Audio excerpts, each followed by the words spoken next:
Hello everyone, welcome back to another episode of Tokens and Heft. This week I'm taking a look at Toboggans of Doom. Toboggans of Doom is interesting because it's one of the few games I've picked up without knowing anything about it.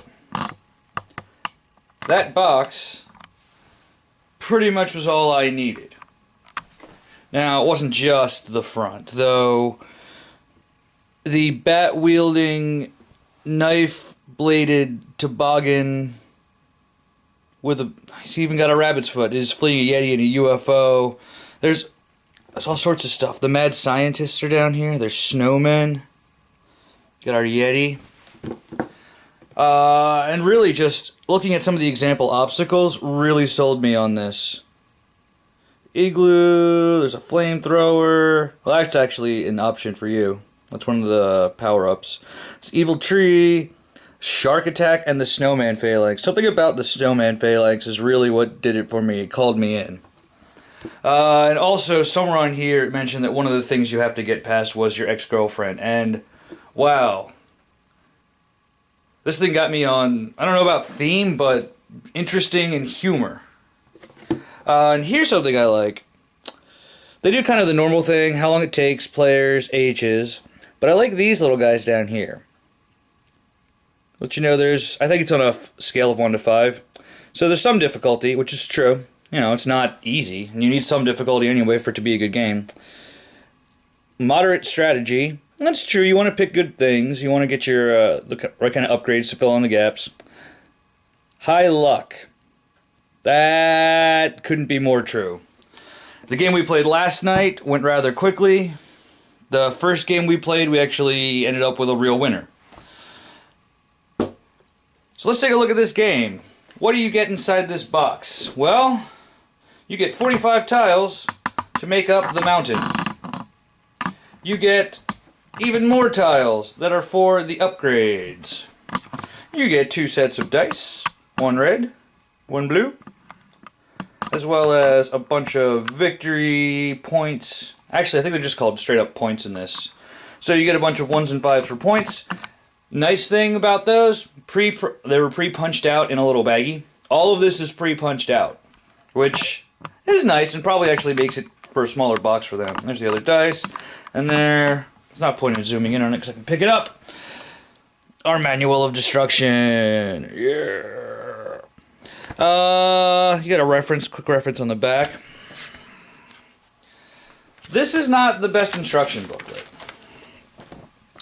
You really have to read it over, and whenever you play, or the few times you play, you're gonna have to kind of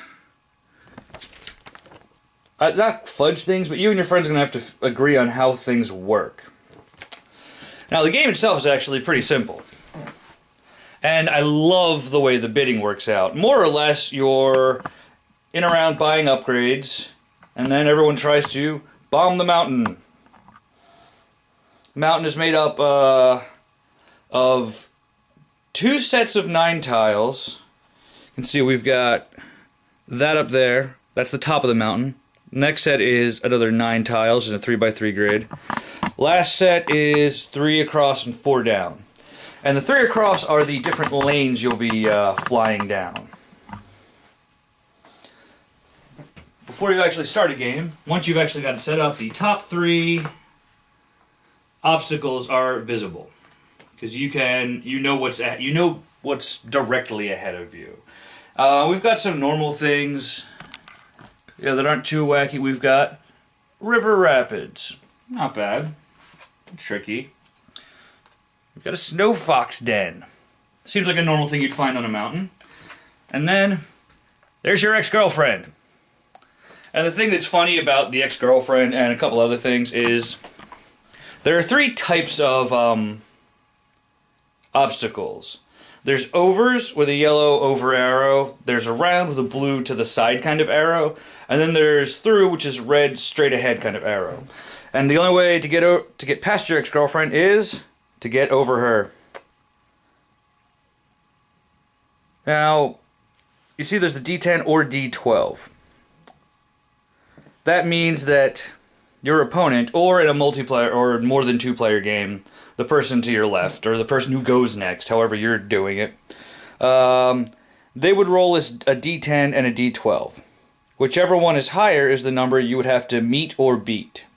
Same thing goes with a rounds, only the goal on a round is to get equal to or less than. And for a through, you want to get between the two numbers. You can hit either number. So say you had to roll between a 4 and a 9. If you hit 4 or 9, you still count, but you can't go over or under. You can't go outside those boundaries. And you'll be getting past these obstacles with upgrades. So many upgrades. We've got a nice stack of tiles. Got a nice selection here. I'll pull a few up so you can see them firsthand. A little easier than just zooming in weirdly. This one I've used plenty of times. Anti-grav. An anti-grav has a little explosion there, or a bundle of dynamite. The bundle of dynamite means this is a one-use thing. Once you use it, it gets discarded. You're done. Here's a nice one. Rabbit's foot. Basically lets you re-roll. And that has a little battery in the corner. That means you can use it once per run down the mountain. So when you used it, you put it face down, and it gets flipped face up when the next round starts. And as fun as that is, the vaulting pole is a good example, but the teleporter is more fun to look at. So you can install a teleporter into your toboggan, which is cool because you can roll a d4 or a d20 to get over something. And, well, maybe you just need a really low number. Who knows? And also there are things that will... Actually, here's exactly what I was looking for. You know, maybe you want to roll a d4 because you've already got a +5 to over rolls from the double jump. Though, again, battery, one-time use. But the teleporter, there is no little icon there, so you can use that every single time. Or every time you hit an over obstacle. The only thing is, we instituted a house rule where you can't use the same thing twice in a row. So say you hit 2 different over obstacles, we wouldn't let someone use the teleporter on both of them, just to make it a little more fun and add some more variety. Here's a good one. There's a portable hole. A not quite companion cube being dropped on that guy. And this is something I always just find amusing. Strike 2. You can re-roll through rolls. That's only once. You can't re-roll until you get it, but you can re-roll them once. Now, how do you purchase these upgrades? That's where a lot of fun comes in. One second, I'm going to try and roll on camera. We'll see how well that works. You take your set of dice. Game comes with a set of red and a set of blue. You can have up to 4 people play. Bring your own dice. You can just bring your own dice anyway. They're nice, brightly colored, easy to read. They're the type of D4 that I don't like, with the number on the number you've rolled on the bottom. I prefer it when they all are huddled around the point or the vertex. But once everything's laid out and you've got your everything started and set up, before everyone starts buying stuff, you roll all of your dice. Now, to purchase things, you're not just paying a cost. Like, for some of them, yes. Hold on a sec. I will make everyone's life easier by picking things up as opposed to rapidly zooming in and out all the time.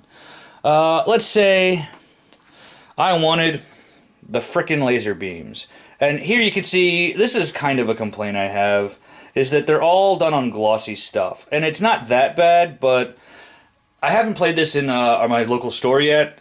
I imagine if we do, we're going to have to be moving around a lot just to get the light to not reflect off of important information. In here, it's not too bad. In my basement, where we play a lot of our games, it hasn't seemed to be too bad. But in an actual game store, that's going to be kind of annoying. See down here, there's the cost. It says $3. Well, I have 2 3s. The D10 and the D4 both roll a 3. So I could spend either one of them. And they're done for buying. Once you've spent them, you can't use that die again for buying. But you'd use that and you would get the upgrade that you purchased. Then your opponent goes. Or in a 3 or 4 player game, everyone gets a shot. You go around in turn order before it gets back to you. Now the thing is, there's no change. You have to buy things exactly. Oh wow, the double jump is also 3. So I mean, like, if I were really playing the game, I would also take that for 3 because I rolled 2 3s. That's really awesome. I've got a 16 here. There's no way for me to get that. See, lower chassis here costs 16. I have a 6, a 2, a 12, and a 5. Not gonna work out. No way to really work that out. Likewise, this portable hull here is $7. I don't have $7. Actually, hold on a sec. I'm going to take a step back, put that double jump back so I still have that D10. Because some things don't cost a straight dollar amount. They just straight up cost whatever the heck die, or a specific die. So, strike 2 here costs a D10. So, doesn't matter what's on it, you don't have to care. Your D10, you used it, you got it. Oh, now I'm kicking myself. Because I would love to have the rabbit's foot, but it was a D4, and I already spent my D4 as a normal 3. So there's strategy with how you actually play everything out. And just because you don't want to leave people in the lurch, another thing you can do is you can also discard all of your remaining dice, as long as you have at least one, to buy any one tile. This works out, this is usually like once everyone's bought something and there's only like 1, 2, or 3 tiles left anyway. You've probably only got one die to spend and it doesn't match up with anything out there. So you can spend it to at least buy something. That's usually how it works out. Or you can toss them all for a card you don't want other people to get, but then they're going to have more upgrades for you, which is really how you're going to win the game. You see, because you don't get any dice to start off with. You only get dice from the things that you've purchased, from your upgrades. So I am just going to grab a couple random things. There's no arounds, so I am going to fudge this a little. There, duck and weave's fun. May as well show you some of the things I'm going through so you can see, because the game is not the most amazing game. The mechanics work and it's fun enough, but the obstacles and the upgrades are what really makes it fun. I mean, here's shiny distractions. It just gives you a straight 5. Instead of rolling a die, you just get a 5, which is great sometimes. There's a shadow caster, liquid transformation or transform. There's a Zeppelin ticket, which I've always been a fan of. The lost delivery truck, which is actually something I'm going to grab here.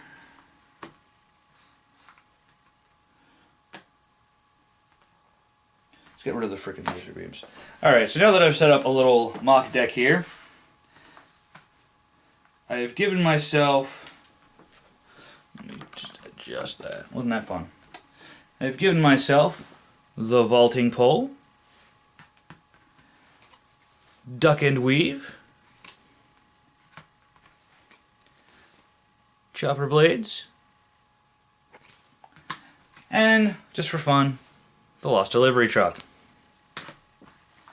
So, the first thing you would do on your turn is you have to pick one of the 3 lanes. Bloop, bloop, bloop. You have to pick one of the 3 lanes to start down. You are stuck in that lane until you hit one of these 3 one of these breaks here.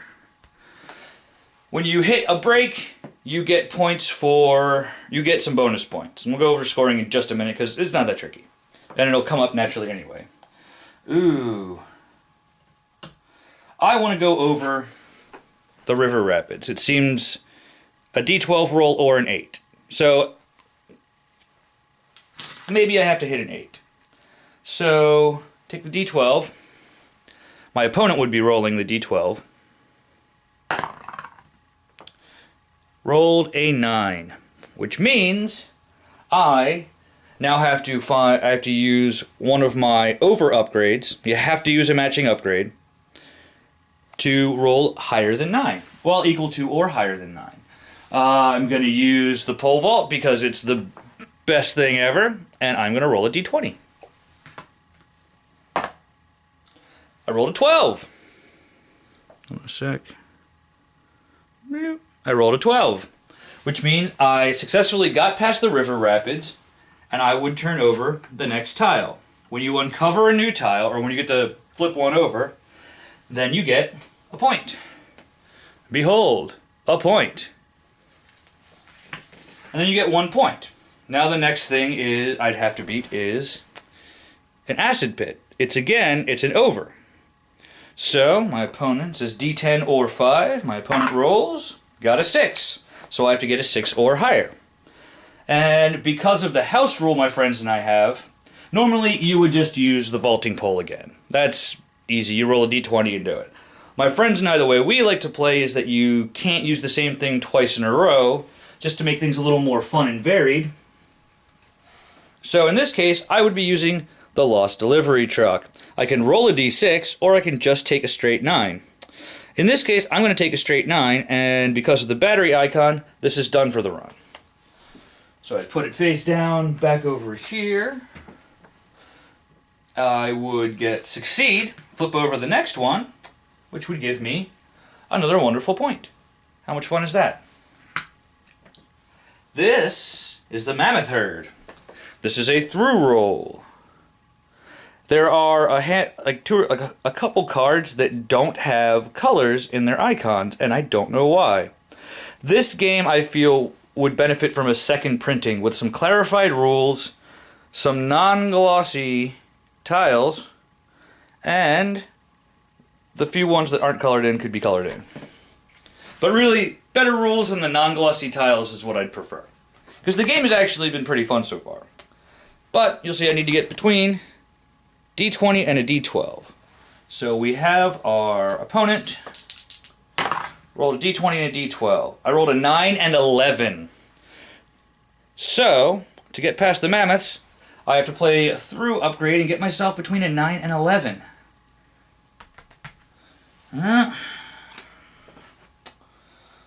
Here we go. Chopper blades. D10 or D12. When it's an upgrade, you pick which die to roll, then roll it. I don't think that's covered in the rule books at all. That's something I saw on a forum, and it makes the most sense. So, D10 or D12, I need to get between a 9 and 11. Oh, that is so rough. I will roll the D12, and we'll see how that goes. I got a 7. So, I failed. My run is over. Those things have been used. And that's it. My run's over. I'm done. And then my opponent will get to make their run. They can try and go down the same lane I went to up here, or they can pick a new lane, which you'll usually want to pick a new lane because you'll uncover new stuff and get points that way. When you hit a break, you get, well, the first break is 1 point. The second break is 2 points. In the second round, it's 2 and 4, and in the third round, it is 3 and 6. You play 3 rounds. The goal, well, the idea being, whoever actually reaches the bottom and defeats that final one of the final obstacles, which are random, so there's no any specifics to them. You don't know, there's not specific end games or anything. It's just the last row happens to be, or the last section happens to be 1 row longer. But if they actually can defeat them, not reach them, defeat one, then they've made their way all the way down the mountain, and technically they win. Or you can just play 3 full rounds and then count up score. Let me see. That's kind of about it. I've explained everything there is to this game and how it all works. I showed you some of the goofy fun stuff. I don't want to show away too much because there is a nice surprise. Those mammoths up there that I couldn't get past a second ago. Here's how my buddy got past them earlier. With a giant drill bit. Then again, part of the reason for that was because of the rolls I, as his opponent, made it so that an 8 worked out for him.